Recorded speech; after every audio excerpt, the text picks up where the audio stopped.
Brilliance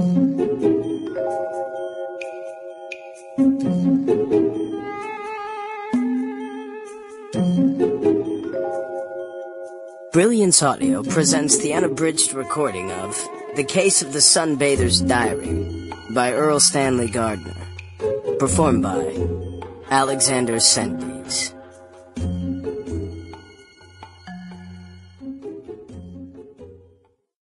Forward. Quite frequently I am asked whether there is any such thing as the perfect crime. The answer, of course, is that there have been literally hundreds of so-called perfect crimes. Every veteran medical examiner can tell about cases in which only the painstaking competence of a skilled autopsy surgeon disclosed the fact that a seemingly natural death was actually a murder. And there are cases which baffle even the most competent medical examiners. In such cases, no one can determine with certainty whether the man died a natural death or whether he was murdered by means which left no trace. Is there such a thing as a murder by witchcraft? I have talked with voodoo priests in Haiti and with kahunas in Hawaii. I have investigated some cases of black magic, and I have been told many strange stories of people who have been kahuna'd to death in the South Sea Islands. I have seen some things I can't explain. And from people in whose integrity I have absolute confidence, I have learned of many other things.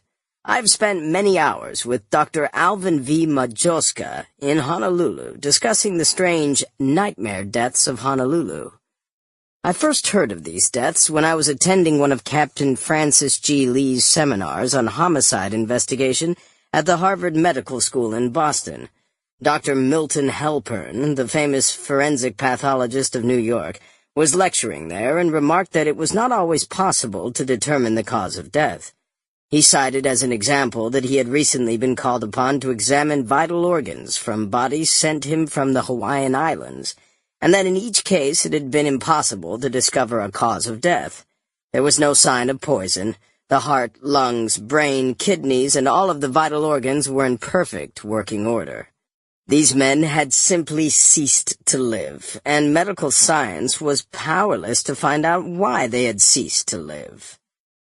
After the seminar, Dr. Alan R. Moritz, then the head of the Department of Legal Medicine at Harvard and now at Western Reserve in Cleveland, a brilliant investigator and pathologist, said to Dr. Halpern, "I didn't know you were getting those bodies. They've been sending them to us, and we can't find any cause of death." Driven by intense interest, I finally went to Honolulu and tried to find out about these strange deaths. What I found amazed me. The deaths occurred only in young Filipino men who were in the prime of life and the best of... Sample complete. Ready to continue?